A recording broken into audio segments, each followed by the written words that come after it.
And the U.S. Open teed off its action today at the Los Angeles Country Club. This is the 123rd U.S. Open, and the competition is already fierce. Rickie Fowler and Xander Schauffele both hit a -8. That does not happen. It is the lowest any golfer has hit under 62 in the history of the U.S. Open.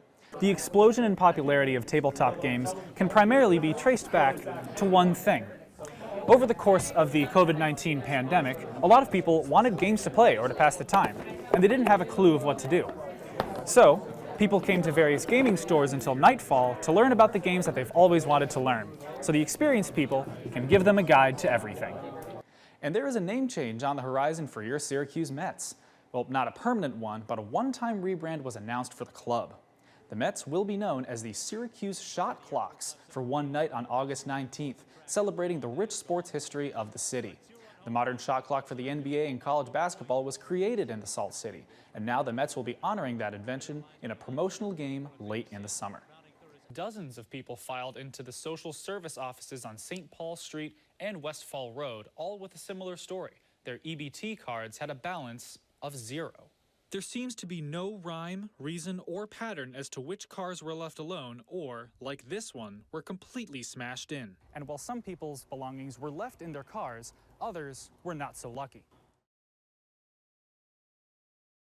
As the game of baseball and its rules continue to evolve, the Pioneer League is at the very cutting edge. Of note, the Pioneer League innovated the resolution of tied games after the 9th inning with its acclaimed knockout round, a head-to-head home run competition that's become a huge hit among fans from all over the world. Farmer lifts this one down the left side. That's off the foul pole and gone! And the Rockies win it in the knockout round.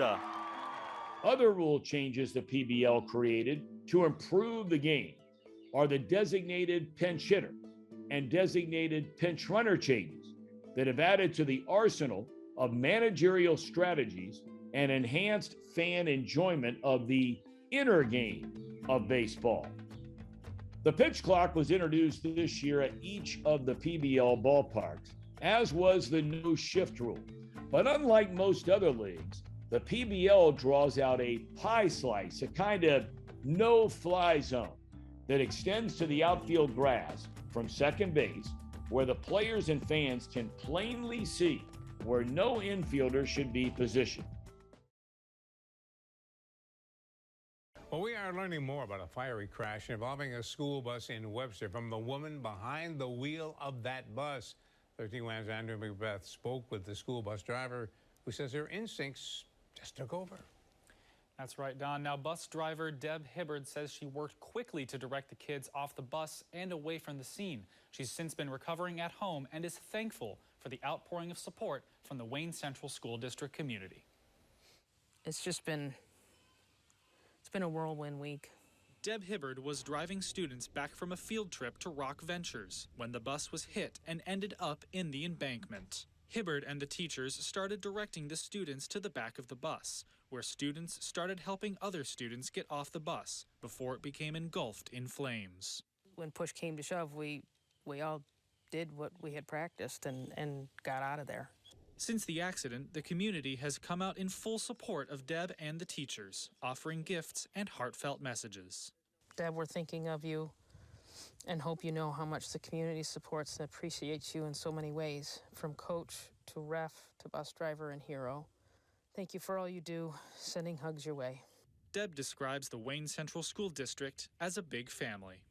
I can't even begin to explain how much that has helped, at least for me. I have several bouquets of flowers. I've got cards from the kids that ride my bus on my regular route, food from local businesses. It's been outstanding. It really has. It makes me proud to live where I live. For now, Deb is recovering. She wants to let the community know that it's okay to talk to someone and to count your blessings, not your problems. I'm not going to go back until I know I'm ready, but I know I'll miss the kids at some point and need to get back there. It's a great story, and Deb says it was a team effort to make sure that everyone was safe, and everyone is to be commended, from the teachers to the students and the first responders. Hi, I'm Andrew Macbeth for NCC Sports. Central New York, as we all know, is a hot spot for lacrosse, with tons of high school and college athletes playing the sport for years. And the city of Syracuse has been providing a way for those athletes to continue their careers over the summer. Oh, it's absolutely lacrosse weather. I love playing in the rain, you know. The grind never stops. At the turf at Henninger High School, the Men's City League offers some competition and conditioning to the student athletes in the area. Founded in 2008, the City Lacrosse League started with local high school, college, and professional players just wanting to continue their sport in the off-season. Local athletes continued this tradition, leading to what it looks like today. It's really cool seeing, like different, like local high school players playing against each other. Maybe they play against each other in college or together in college, and they come back for the summer, haven't seen each other in a year or two, and it's, kind of catch up and, like just stay in shape and, kind of stay sharp for the summer. The league offers a casual and competitive setting of lacrosse, one where people can work on their skills in the off-season and even keep playing after the collegiate career's end. UAlbany midfielder Jake Moran is in his second year in college and plays in the league to stay loose and keep his game at the highest level.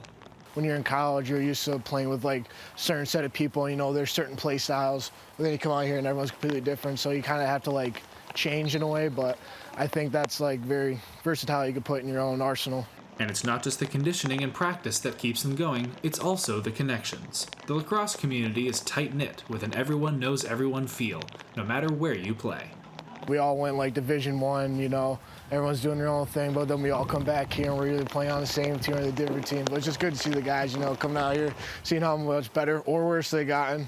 Even in Wednesday's rain, the league carries on, because according to Moran, Beats being hot, that's for sure.